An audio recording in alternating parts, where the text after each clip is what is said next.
By the end of this video, I'm going to give you a simple, step-by-step routine, one you can start tonight, that takes just 4 minutes a day and has been shown in peer-reviewed research to meaningfully reduce your risk of heart disease.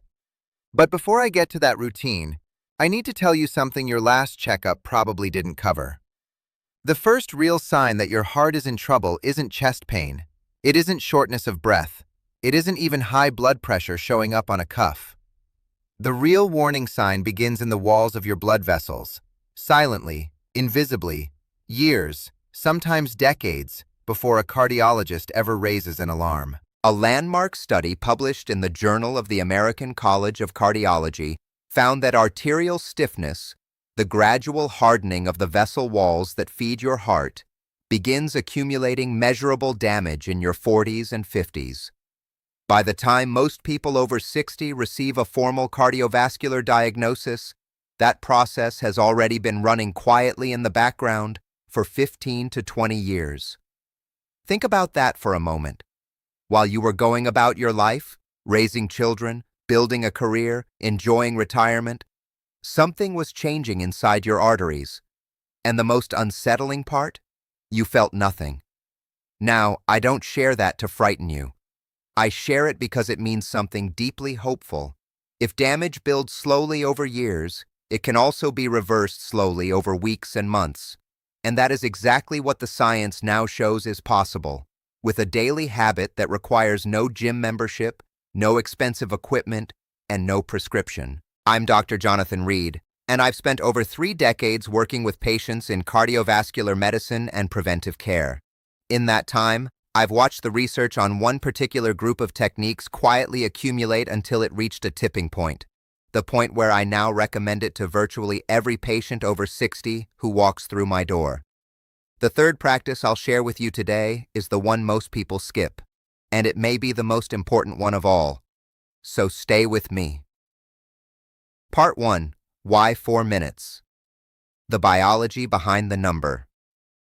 Let me start with a question most people never think to ask.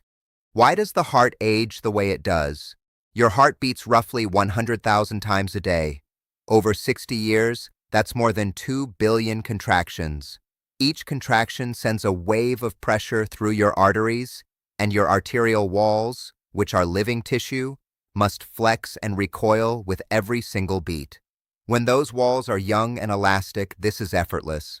But as we age, a protein called elastin, the same protein responsible for the spring in your skin, begins to degrade. In its place, collagen fibers accumulate and cross-link, making the vessel walls progressively stiffer. Here's the problem. When a stiff pipe carries a pressure wave, the wave doesn't absorb, it amplifies.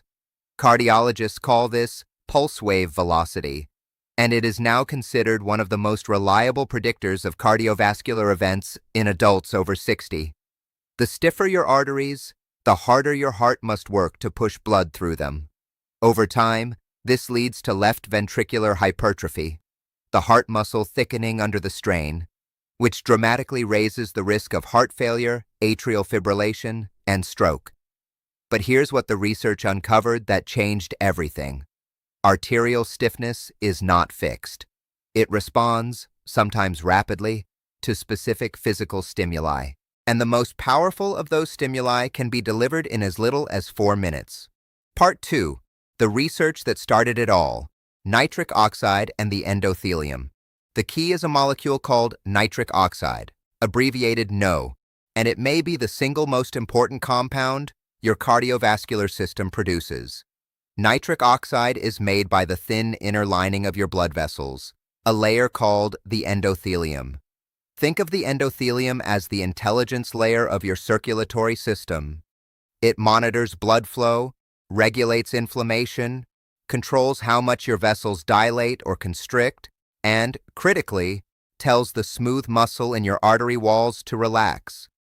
When endothelial cells produce adequate nitric oxide, your arteries stay supple, blood flows freely, and your heart works efficiently. But after age 60, nitric oxide production declines sharply. A 2017 review published in Nitric Oxide, Biology and Chemistry found that endothelial nitric oxide synthase, The enzyme that makes NO becomes significantly less active with age, compounded by oxidative stress. The result is a vascular system that gradually loses its flexibility, its ability to self-regulate, and its resistance to plaque formation. The remarkable discovery, and this is the part that caught the attention of sports scientists, cardiologists, and gerontologists simultaneously, is that short bursts of muscular effort trigger an immediate surge in nitric oxide production. When your muscles contract against resistance, they physically compress the blood vessels running through them.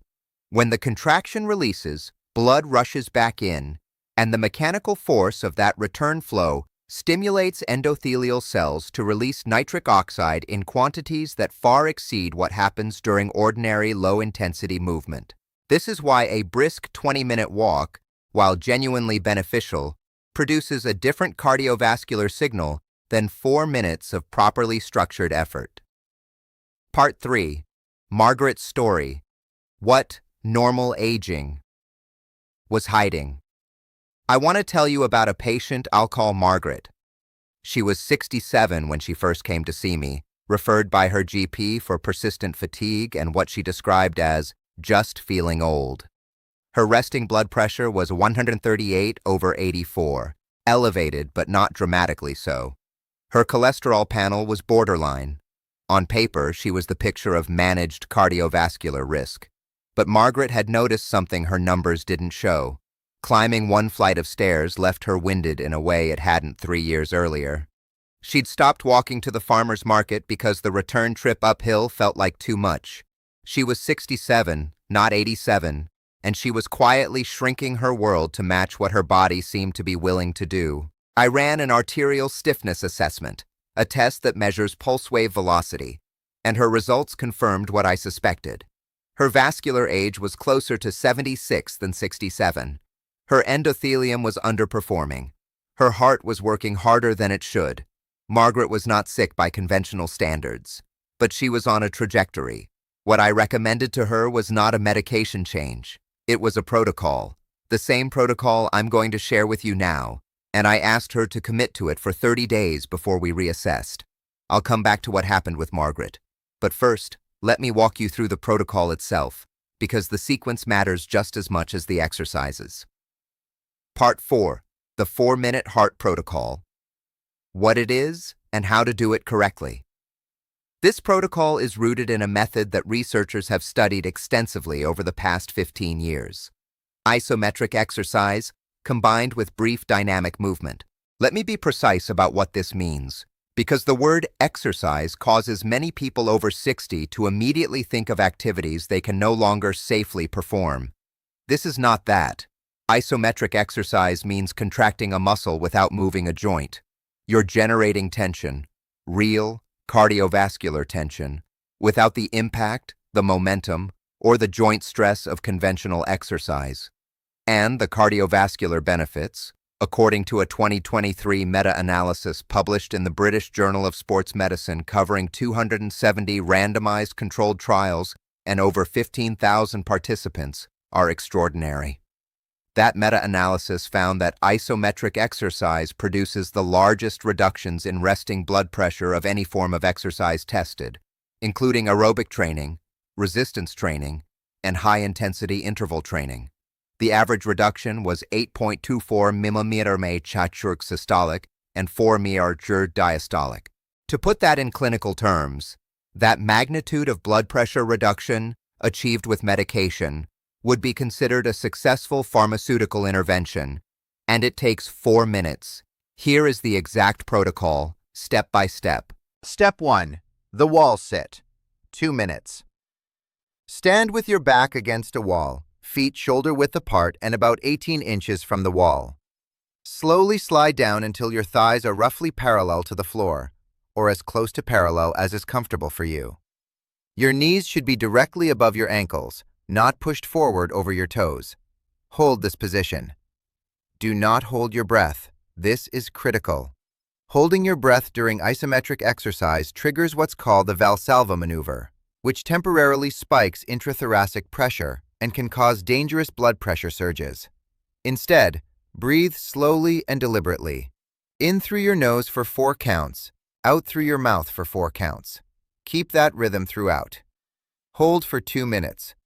If 2 minutes is too challenging at first, start with 45 seconds and add 15 seconds every 3 days. The goal is 2 minutes, but do not rush the progression. Step 2. The standing calf raise sequence. 1 minute. Encouraging. Come back to standing. Place your hands lightly on the wall for balance. Rise up onto the balls of both feet. Hold for 2 seconds at the top, then lower slowly, taking 3 full seconds to come back down. Repeat continuously for 1 minute. This movement activates the calf muscle pump, what physicians sometimes call the second heart. Your calf muscles contain a dense network of veins, and each contraction physically squeezes blood upward toward the heart. In people over 60, venous return efficiency often declines, contributing to lower limb fluid accumulation, fatigue, and increased cardiac workload. The calf raise directly targets this mechanism. Step 3. The diaphragmatic breathing finish. 1 minute. This is the step most people skip, and it is the most important one. Sit or stand comfortably. Place one hand on your chest and one hand on your abdomen. For the next 60 seconds, breathe so that only the hand on your abdomen moves. Inhale for 5 counts, expanding your belly outward. Then exhale for 7 counts, letting the belly fall naturally. Do not force the breath, guide it. Why does this matter for heart health? Because the diaphragm and the heart share a mechanical relationship that is rarely discussed in mainstream health content. The diaphragm sits directly beneath the heart, and its up and down movement during deep breathing creates a gentle pumping action on the pericardium, the sac surrounding the heart. More importantly, slow diaphragmatic breathing directly activates the parasympathetic nervous system, the rest and repair branch, and within 60 to 90 seconds, measurably reduces heart rate variability in a favorable direction. A 2019 study from the University of Arizona found that 6 weeks of daily slow breathing practice reduced arterial stiffness markers by 9% in adults over 60. Combined with the isometric work in steps 1 and 2, that parasympathetic activation amplifies the nitric oxide response and extends its effects for up to 3 to 4 hours after the session ends. So the sequence is wall sit, 2 minutes, calf raises, 1 minute, diaphragmatic breathing, 1 minute, total time, 4 minutes, daily. Part 5, the nutrition piece, what to eat before and after the protocol. The 4-minute protocol is powerful on its own, but the research shows that 2 specific nutritional strategies can double its effectiveness by optimizing the raw materials your endothelium needs to produce nitric oxide. The first is dietary nitrates.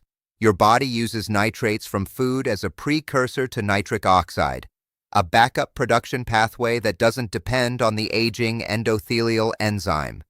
The richest sources are not supplements or powders. They are whole foods that most people have in their kitchen: beetroot, arugula, spinach, and celery. A 2015 study from Queen Mary University of London found that drinking 250 ml of beetroot juice daily, roughly 1 small cup, reduced systolic blood pressure by an average of 8 mm over 4 weeks in adults with hypertension. That's a meaningful reduction from a food source. You don't need beetroot juice specifically. Eating a generous handful of arugula or spinach with lunch, or adding celery to your evening meal, provides comparable nitrate levels. The key is consistency. These aren't superfoods to cycle in and out. They're daily tools. The second nutritional strategy is omega-3 fatty acids, specifically EPA and DHA, the forms found in oily fish like salmon, mackerel, and sardines. A 2021 meta-analysis in JAMA Cardiology found that supplemental omega-3s at doses of 1 to 4 grams daily significantly reduced triglycerides, lowered inflammatory markers, and reduced the rate of major cardiovascular events in high-risk adults. The mechanism is direct. EPA in particular incorporates into endothelial cell membranes and makes them more responsive to the mechanical stimuli that trigger nitric oxide release. In practical terms, aim for 2 to 3 servings of oily fish per week. If dietary fish is not feasible, a high-quality omega-3 supplement, always discussed with your doctor, providing at least 1 gram of combined EPA and DHA, is a reasonable alternative. Part 6. The Sleep Connection, the hour that matters most. Here is something most cardiovascular discussions leave out entirely. The quality of your sleep between midnight and 2 a.m. may be more important to your heart than anything you do during the day. This is the window of deepest slow-wave sleep, the phase during which your blood pressure naturally drops by 10 to 20% in what cardiologists call the nocturnal dip. This dip is not optional. It is a biological repair cycle. During this window, your heart rate slows, your arteries relax, and the endothelium undergoes a process of cellular repair and nitric oxide replenishment. A 2020 study published in the European Heart Journal found that adults over 60 who lacked this nocturnal dip, meaning their blood pressure stayed elevated through the night, had a 30% higher risk of cardiovascular events compared to those who dipped normally. And the researchers found that the disruption of deep sleep by pain, frequent urination, noise, or even alcohol consumed 4 to 5 hours before bed was the primary driver. The practical implication is straightforward. Protecting that midnight to 2 a.m. window is a cardiovascular intervention. This means avoiding alcohol after 7 p.m. if you find it disrupts your sleep, managing pain that wakes you at night with your physician's help, and creating conditions, cool room, minimal light, consistent sleep and wake times that support uninterrupted deep sleep. I want to come back to Margaret now, because what happened with her illustrates something that blood pressure numbers alone can't capture. Part 7. Margaret's results and what they tell us about the timeline. 30 days after I recommended the protocol, Margaret returned. Her resting blood pressure had dropped from 138/84 to 124/79.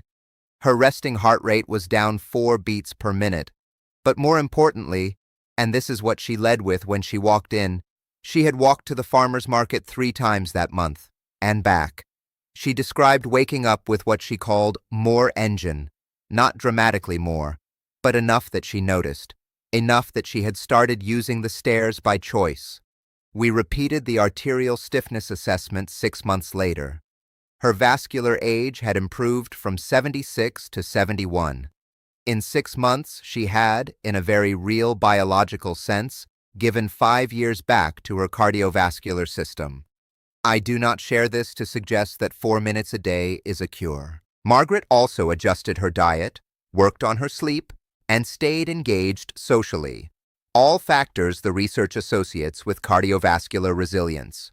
But the protocol was the anchor. It was the thing she did every single day, without fail, because it was short enough to never become a burden. That is the design principle behind it. Consistency over intensity, every time, without exception. Part 8. What about those with existing heart conditions? I anticipate the question you may be holding right now. Is this safe if I already have a heart condition? The honest answer requires some nuance. For most people with well-managed hypertension, atrial fibrillation, or a history of coronary artery disease, low-intensity isometric exercise and diaphragmatic breathing are considered safe and, in many cases, actively therapeutic under appropriate medical supervision. However, if you have uncontrolled hypertension, consistently above 160/100, severe aortic stenosis, unstable angina, or have had a cardiac event in the past 3 months, please speak with your cardiologist before beginning any new physical protocol, including this one. Show them this research if helpful. The 2023 British Journal of Sports Medicine meta-analysis I mentioned is publicly available and represents the current standard of evidence. The wall sit, specifically, can produce a transient blood pressure increase during the hold. This is normal and is precisely the stimulus that trains the cardiovascular system. But in those with uncontrolled pressure, that transient increase needs to be monitored. For everyone else, the risk profile of this protocol is exceptionally low. It involves no jumping, no weights, no high-impact movement. The only equipment required is a wall. Your 4-minute heart protocol, the master routine. Let me bring everything together into one clear, actionable routine you can start today. Every morning, ideally within 30 minutes of waking, before coffee if possible, because cortisol is naturally highest then and pairs well with the nitric oxide stimulus, do the following. Step 1. Wall sit, 2 minutes. Back flat against the wall, thighs parallel to the floor, breathing slowly and steadily. Do not hold your breath. Step 2. Calf raises, 1 minute. Rise up on the balls of your feet, hold 2 seconds at the top, lower for 3 seconds. Hands on the wall for balance. Step 3. Diaphragmatic breathing, 1 minute. 1 hand on chest, 1 on belly. Only the belly hand moves. 5 counts in, 7 counts out. Total, 4 minutes. Then, over the course of your day, eat 1 nitrate-rich food, arugula, spinach, beetroot, celery. Have 1 serving of oily fish or take your omega-3 supplement. And protect your sleep, because the 4 minutes you put in during the day is only half the equation. The other half happens while you rest. Your body has not given up on you. I want to say something directly to you, because in 30-plus years of practice, I have watched too many people accept a slow, quiet deterioration as inevitable. Your heart is not done adapting. Your endothelium can still produce nitric oxide. Your arteries can still regain elasticity. The biology is clear on this. The cardiovascular system responds to the right signals at any age. What Margaret discovered, and what thousands of research participants in randomized controlled trials have confirmed, is that the right signal doesn't have to be long, punishing, or expensive. It has to be consistent. 4 minutes every day for 30 days. That's your challenge. Not for me. Not for a number on a chart. For the version of yourself that wants to walk farther, climb stairs without pausing, and wake up with more engine. Your body hasn't given up on you. Don't give up on it.